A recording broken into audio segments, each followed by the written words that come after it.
What's going on, College Hoops Heads? This is another edition on the Center Hub's YouTube channel where we are going to be talking, transfer portal, players staying, players going, players committing, players going to the NBA, players entering the draft. I mean, there's no shortage of variety we will be providing throughout these segments. So I am here with Conrado Pascual, again, contributor for the Center Hub. My name is Stephen Bagell. We are going to be talking about Xaivian Lee, who obviously was just the Ivy League Player of the Year. We don't know if he's going to be declaring for the draft, but we do know he is in the portal. It was reported today that the top three, it was by Jeff Goodman. I don't want to misquote Jeff, but I believe he said the three biggest suitors for him. So there's most likely more. There's definitely more than three. But the three biggest suitors for Xaivian Lee were Duke, St. John's, and Florida. So, and again, we don't know if he's going to be entering the draft. He could very well still enter the draft and see how that process plays out. He did go through the draft process last year for what it's worth. So, Conrad, in your opinion, where do you want to see Xaivian Lee end up if it was one of these three schools? Probably, if I have to pick one, Florida. Okay. Probably for me, Florida. I'd rank them Florida, St. John's, Duke. Duke just doesn't make that much sense to me. I don't know. Maybe you feel differently, but with with Caden Boozer joining the fold next year, I mean, yes, we are in an era where you could play 2 point guards, but I mean, is that really going to benefit Xaivian Lee? I'm assuming that if he is, given that he's transferring, he'd like to go not only to a more high profile college, a more competitive setting, but still position himself to ideally raise his draft stock. So having to potentially split on ball reps with Caden Boozer, I just don't really see. I don't think it's the best fit. I think that he's like all of them, like Caden Boozer, Xaivian Lee. They're very high IQ. They're very cerebral players. They could make it work. It's just like I'm saying, like what's in his best interest. But with Florida, obviously with Walter Clayton Jr. Entering the NBA draft, and I believe he's out of eligibility. Yep. There is clearly a starting point guard job spot available that I would assume Xaivian Lee would have a great chance at getting. Obviously, yeah, sure, there's like, the pressure of being on the defending champions, but still, I think just given the way that Todd Golden's team was playing, really high tempo, a lot of shooting, a lot of movement off the ball, that would really benefit a guy like Xaivian Lee, really good at understanding how to, use screens, even if he's not directly using them, how to use off-ball screens, how to manipulate the defenses with that. So, yeah, I like that just because I think it kind of fits his style of play. Like, make no mistake, he is very good in the half court.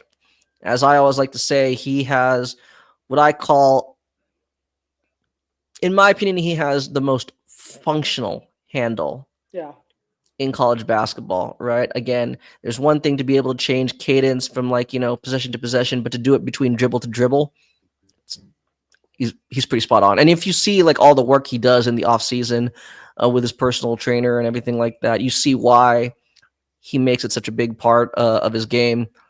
But to be able to, push the ball in transition and everything, I kind of like the idea of him doing that with Florida. Yeah, so I actually was credentialed, basically as season credentials for Princeton this year. Yeah. I got to see him at the Palestra when they played UPenn. I got to see him against Ace Bailey and Dylan Harper at Rutgers in Newark. So I got to see Xaivian and Trenton too against Duquesne for a game. So I preface that to say, like, I've seen this guy play a lot this year, and I love the idea of him on Duke. Again, I'm assuming Tyrese Proctor won't be back. If Tyrese Proctor's back, then that changes the entire conversation, because then he's fighting with both Caden Boozer and Tyrese Proctor. Yeah. But like the best way I describe Xaivian Lee, the way he plays, and I'm actually writing an article for the Center Hub right now, going over the top draft prospects I've watched at 39 games I was credentialed at this year. Yeah. So what I said about Xaivian Lee in that article and some of the film I clipped was when you think of a walking paint touch in terms of basketball, you think of Amen Thompson, you think of John Moran, like you think of those like 1 percentile athletes that just are walking paint touch because you can't stop them getting to the rim. Xaivian Lee, without the athleticism that those guys possess, is a walking paint touch. He does it with craft. He does it with finesse. Like, it is just so impressive to see the way he just... And again, I know some of these games were against Ivy League competition. But again, like, I saw him carve up Dylan Harper and Ace Bailey. Princeton won that game. They beat Rutgers in that game. So, like, I wanted, like... with, like, the spacing Duke would have. You know, alongside Xaivian Lee, who, again, I believe is a walking paint touch. With Caleb Foster, with Isaiah Evans, with Cam Boozer. Yeah. Right? He would just have so much space to operate. That's I think, the most fun one for me. Even if he's not playing as many minutes or as large of a role, I think if he wanted to help his draft stock the most, I think playing in Duke's system might be... Again, I don't disagree with the Florida fit, because like, look what Florida did for Walter Clayton, who was at Iona a couple years ago. Right. We didn't even really talk about St. John's. St. John's is just so many guys, though. Like, similarly to Duke. You know what I mean? Like, I mean, I like the ideal. I think that would still fit. He would fit. It'd be kind of funny if like if St. John's got a commit from both Xaivian Lee and Ian Jackson, because now I feel like there really is a big logjam. But I mean, again, I like him on any of those teams. It's like I said, it's just I'm not sure what is in his best interest for the guards to his draft stock. But yeah, no, I really when I read the tweet saying that he was potentially taking or he's potentially interested or taking a tour or a visit with Duke. I mean, just like you said, like the idea of being able to kind of run like a 2-man game, right? Like a guard screen set with like Isaiah Evans and stuff like that. Again, just like a lot of dynamic offense. So who knows? You're right. Maybe like even if he has slightly less on-ball reps and maybe even like slightly less minutes, they could be like relatively even more productive minutes. You know, a lot of wing talent around him to kind of like, you know, possibly boost his efficiency. Not that he's inefficient, but you know. And for what it's worth, like Ivy League kid, he spent 3 years at Princeton. I think Duke, again, I could be wrong, but I'm pretty certain Duke is the best academic. Like, if you want to get a college scholarship from any of these schools, in terms of academically, like, I think Duke would be the most impressive, you know, scholarship to have. Given if he's going to transfer from Princeton, he played the 3 years. Clearly, academics are important to the kid, if that makes sense. Yeah. And I think that's something you need to consider when talking about where he's going to end up.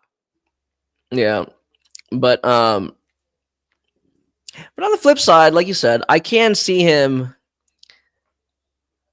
I think, like I said, St. John's, their goal is to be a little bit more versatile on offense, right? So it's not as stale. It doesn't get as stagnant.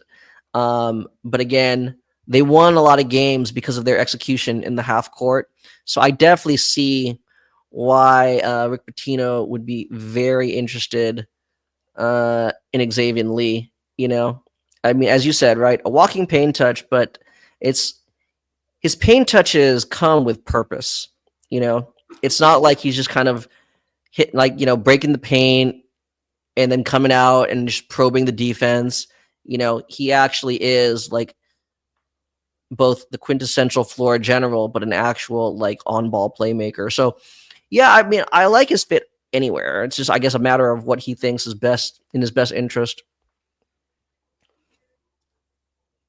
I have a team in mind If it weren't Duke, St. John's, or Florida, what is a good landing spot for Xaivian Lee? And I know I put you on the spot a little bit. I know there's 365 or whatever D1 teams. But, like, I was just thinking that question, like, what other school would he... Could you imagine him on UConn who needs a point? I know they just got, Damari from Georgia. Yeah. But, like... Silas Damari. Yeah, but, like, I will love Xaivian Lee on UConn. Again, I'm just throwing another team out. I have no intel on whether that could come to fruition. But, like, a guy like that in that type of system would love it. No, I do. I actually, I was thinking of them. I didn't know if that's again, we're just kind of spitballing now. I don't know if that's the best fit because I don't really think, Silas Damari, he's good. He definitely has he can create off the dribble, but I don't know if he's your true point guard. Maybe a combo guard at best, if not best suited for like a two guard. So I think if Xaivian Lee had interest in going to UConn, I think that would work. What about like Alabama? Like Sears is out of eligibility. Assume LeBaron Philon goes pro. Like who's the point guard there? Probably Aiden Holloway, but right. But like you could still play the two of them like together. Again, I'm not convinced that. I mean, maybe just because we haven't seen. I have no reason to believe Aiden Holloway can actually run an offense. Like you can run offense through him, and that's not a knock on him. I'm just not sure that that is what he's best suited for. So yeah, I like that. Auburn. I'm just looking at the SEC schools right now. I was gonna say North Carolina. North Carolina just got not that he would play over Xaivian Lee. Didn't they just get the Colorado State guy, Evans, Kyan Evans? Yeah, and to me, he's more of a two guard. Yeah, no, that's fine. I'm just Oh no, I was just saying, yeah. So that's what I'm saying. I feel like he has. That's the thing because I think, especially as we're seeing now, the deeper you go into the tournament, where as cliche as it is, where every possession matters.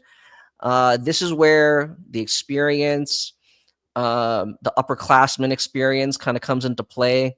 Being able to be an actual stabilizing force. To not get too rushed, to still understand time and situation, to actually still read the defense and not just be so reactive to the game score. That's why I feel like a lot of teams should be going after Xaivian Lee. I think you do need that point guard who is the extension of the head coach. And I think a lot of the teams that we just listed, they still need that guy. Yeah. Like anyone they have currently on the roster, I'm not saying they can't do it. They just have not shown us that they can. Yeah. So, and then again, we're going to wrap it up in a second, but Kansas, I know Marco Jackson's out for the year and he'll be healthy next year, but Xaivian Lee would be a phenomenal fit on Kansas too. Alongside Darian Peterson, Flory Bidunga, that would be a really good team as well. Yeah. Yeah. But, and I think there's well, I mean, there is a team that seems to give out a lot of NIL money, but Kansas State. Yeah, I mean, but again, I think unlike, and I'm not trying to knock on Coleman Hawkins, even though I had made my joke or two throughout the season, at his expense. They obviously play different roles. I could see him, Xaivian Lee, being significantly more successful at Kansas State than Coleman Hawkins was. Again, just given the nature of how he plays and what he actually is in terms of stabilizing or establishing that foundation from a game-to-game basis. Yeah. Okay. Yeah, this concludes this video in terms of Xaivian Lee. Comment what you think he should go, and don't just comment your favorite team just because. I actually want to. It's a fascinating debate. I'm excited to see where he ends up. He is visiting St. John's tomorrow, Friday, April 11th. So by the time you guys are listening to this, he'll probably be on campus at St. John's. And St. John's is close to home for what it's worth. He played in He played for Perkiomen in Pennsylvania. Obviously, he's at Princeton now. The whole tri-state area may play a factor in it as well. But yeah, you can follow me on Twitter at @the_NBagel. That's NBAGELL. You can follow Conrad on Twitter at CP3_777. And we will talk to you guys soon. Thanks for listening.